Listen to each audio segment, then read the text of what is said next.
Wapiganaji wa Kihouthi bado wanaendeleza mashambulizi na wanaonyesha ubabe wao dhidi ya Marekani na Israel, licha ya kwamba rais wa Marekani Bwana Donald Trump siku ya Jumamosi alionyesha video iliyowashambulia Wahouthi akisema kwamba Wahouthi sasa hawataweza kuishambulia meli ya Kimarekani inayobeba ndege za kivita.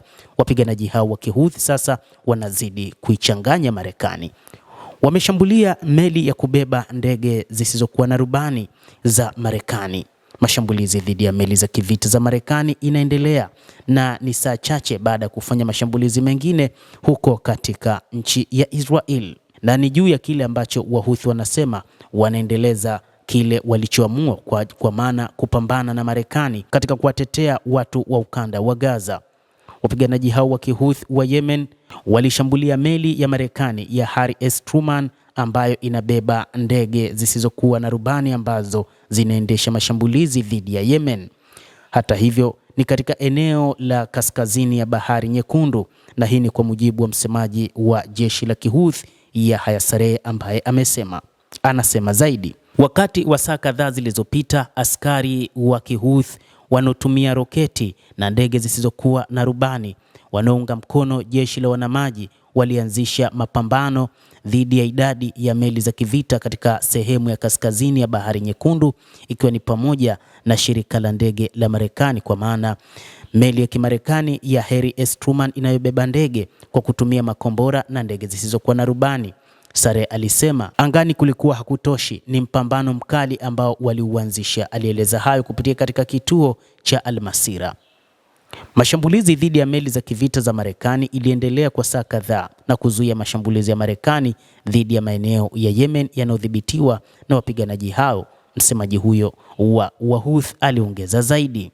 Hata hivyo, alisema kwamba vikosi vya ulinzi vya Yemen YAF vimefanya operesheni za kijeshi kulenga eneo la jeshi la utawala wa Israel katika mji wa Yafa kwa kutumia ndege isiyokuwa na rubani iliyotengenezwa ndani ya Yemen na kuangusha pia ndege isiyokuwa na rubani ya Marekani aina ya Giant Shark F-360 katika mkoa wa Saada. Taarifa iliyotolewa na msemaji huyo Brigedia Yahya Saree imesema operesheni hiyo ni ya kulipiza kisasi iliyolenga Tel Aviv, imetekelezwa kujibu jinai za mauaji ya kimbari zinazoendelea kufanywa na utawala huo wa Israel dhidi ya Wapalestina wa Gaza na mauaji ya halaiki ya kila siku ya wananchi madhulumu yanayofanywa kwa msaada wa Marekani. Lakini pia katika hatua nyingine, vikosi vya ulinzi wa anga vya Yemen vimetangaza kuwa vimetungua ndege isiyo ya rubani ya Giant Shark F-360 iliyokuwa ikiendeshwa na wa Marekani na Israel ilipokuwa ikifanya upelelezi katika mkoa wa kaskazini mwa Yemen wa Saada. Kwa mujibu wa taarifa hiyo, ndege hiyo isiyokuwa na rubani imedunguliwa kwa kutumia kombora lililotengenezwa ndani ya Yemen na kutoka ardhini kuelekea angani. Vikosi vya ulinzi vya Yemen vimetoa wito pia wa kuchukuliwa hatua za kivitendo na kuwataka watu wote wa umma walio huru kusimama dhidi ya vita vya mauaji ya kimbari vinavyoendeshwa na Israel dhidi ya Palestina, wakitahadharisha pia juu ya hatari ya kutochukua hatua na uwezekano wa kupanua uvamizi wa utawala wa Israel katika mataifa mengine ya Kiarabu na Kiislamu.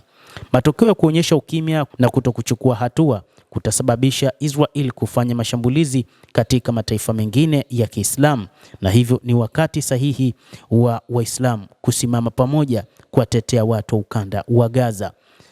Mtazamaji, endelea kutufuatilia na usisahau kulike, kucomment na kusubscribe channel hii. Mimi ni Adam Hussein, endelea kuwa nasi wakati wote.